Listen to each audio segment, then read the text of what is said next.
Hey, how's everyone doing today? Hope everyone's having a good day.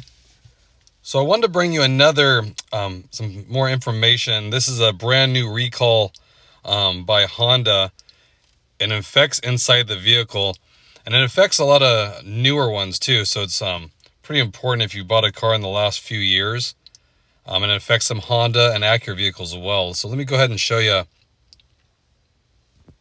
So Honda just announced, and this affects over 500,000 vehicles so far. So it's kind of a major one. And it affects the vehicles that are in the US and in Canada. And it has to do with the seat belts here. Okay? Not necessarily the seat belt itself, but Honda is saying that this part of it, the buckle, has an issue.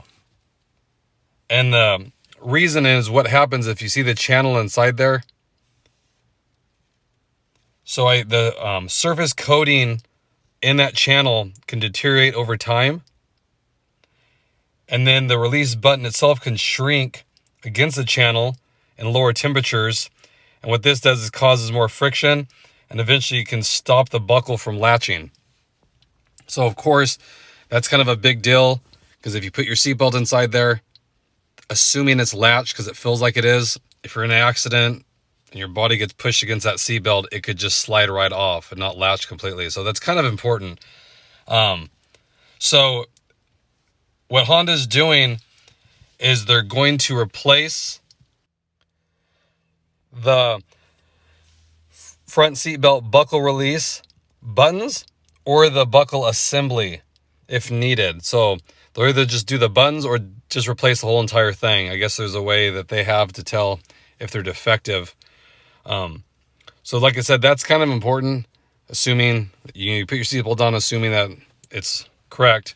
And then if you're involved in an accident, that'll actually release. So defeats the whole purpose. So that's a big one. That's why I wanted to make sure you guys are in the loop on this. And again, it just affects the front two. So if they're affected, it's only the front ones. Being that the back seats use a different one. So it'll be the driver's side here or the passenger one right here. Okay, those are the only ones that'll be affected. And here's the vehicles that it can affect. So it's a 2017 through 2020 CRV, 2018 and 2019 Accord, 2018 through 2020 Odyssey, and the 2019 Insight. And then it also includes the 2019 to 2020 Acura RDX. So it covers quite a bit. A lot of model years and different vehicles too. So it's important if you guys have one of those, be on the lookout for a letter that Honda will be sending you starting April 17th. So about a month from now, they'll be notifying you. So again, I just want to keep you guys in the loop. Let me know if you heard about it. It just came out, I think today or yesterday. So it's good to know. And there's also you can also call the Honda dealer, I'm sure, and they'll have some information to let you know if yours is affected if you don't want to wait for that letter. So you can get an appointment and get that taken care of ASAP, because like I said, it's a safety issue. So it's a big deal. So again, I hope that helps you guys out. Hope everyone's having a great day out there. I'll have another video coming up very shortly, and I'll catch you guys in the next one. Thanks again, everybody.